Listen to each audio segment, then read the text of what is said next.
Okay, so our first argument is, should a tiger be your pet? Exotic pets can be cute and fascinating, but they can also be dangerous. Why are they so popular? Now, just in that title and this piece here, you might find a claim. You might not. I want you to think about what I just said, okay? And as I'm reading, I want you to be on the lookout for your claim, your evidence, and any reasons that the author may provide you as the reader to see things their way, okay? It says here we have a Florida teen, Felicia Frisco. She loves her cat, Will. Doesn't seem like a cat to me, but okay.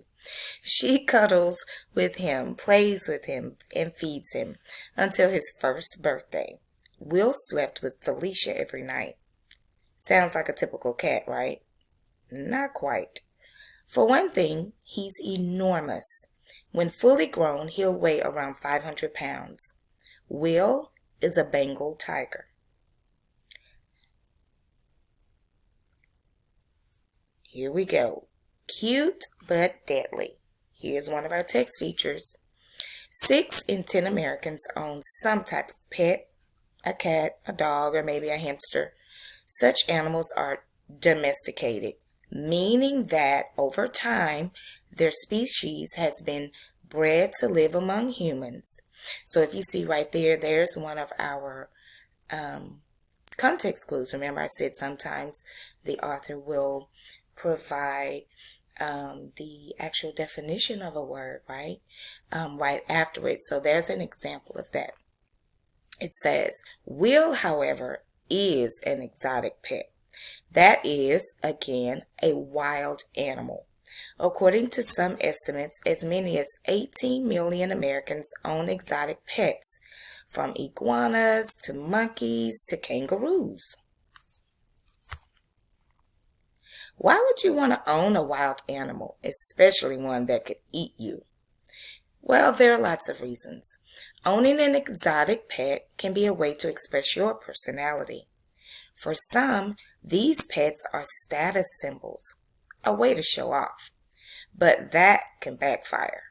Just look at Paris Hilton.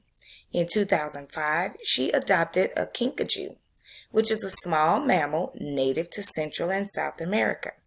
She adored going out on the town with Baby Love, until one day, Baby Love bit her so deeply that she had to go to the hospital. Hilton made a full recovery, but she was lucky. Exotic pets can turn on their owners at any moment. The thing about wild animals is, they're wild. They have instincts we can't always predict or control. Plus, exotic pets may carry deadly diseases that spread to humans. The danger these creatures pose isn't the only problem with keeping them, though. Animal rights activists say it's just downright cruel to remove animals from their natural habitat. Wild monkeys, birds, and cats, they're used to roaming several miles per day, not living in a cage or doing circles in someone's yard. A lot of work. Nevertheless, exotic pets, when cared for responsibly, can make wonderful companions. As professional animal handlers, Felicia's parents are well qualified to give Will a good life. But not everyone is so knowledgeable. The fact is, exotic pets are a lot of work and a lot of money. Felicia's parents spend hundreds of thousands of dollars on Will every year. As a result, many owners end up neglecting or even abandoning their animals. For years, people have been dumping their pet pythons in the Florida Everglades when the snakes get too big. Today, these reptiles are wreaking havoc as they gobble up the natural wildlife, altering the entire ecosystem of the Everglades. Despite the risks, Many Americans are willing to fork over big bucks for an exotic pet. According to the U.S. Fish and Wildlife Service, 650 million were imported illegally from 2003 to 2006. Countless more are smuggled into the U.S. illegally. As for Felicia and Will, some experts say a tiger shouldn't even share a bed with a person. Zookeeper Jack Hanna compares it to sleeping with a bomb. But Felicia isn't concerned. She says that raising Will is kind of like raising a dog. Yeah, kind of. This is an interesting argument, right?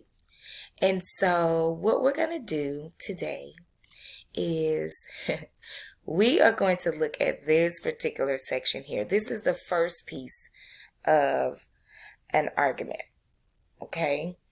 And tomorrow we're going to look at a different argument with a different exotic animal, okay? And we're going to end up comparing and contrasting the two, okay? Now, here's what I want you to do today. It says, what do you think?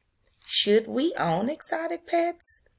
Use evidence from the article and your own ideas to support each side of this debate. Write the information on the lines below.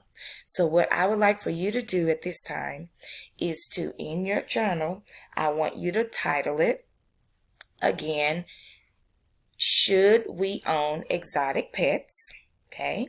And then you're going to create a sort of a 2-column chart. On one side, yes, tigers don't scare me. Or no, are you nuts? Right?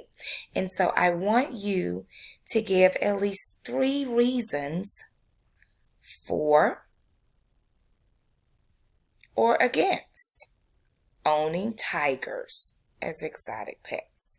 Okay? Again, I want you to go back and reread, and I want you to examine the points on both sides, as well as, again, your own beliefs. Decide what you think, not what your friend is thinking, or after you guys get a moment here in a minute just to kind of discuss what you think. I want you to settle in on what you think, okay? And I want you to decide, should we be allowed to own exotic pets? Okay, and then I want you to finally state your position at the bottom of your graphic organizer, just as it says here. Okay, so again, I'm going to scroll back up here. And again, should a tiger be your pet?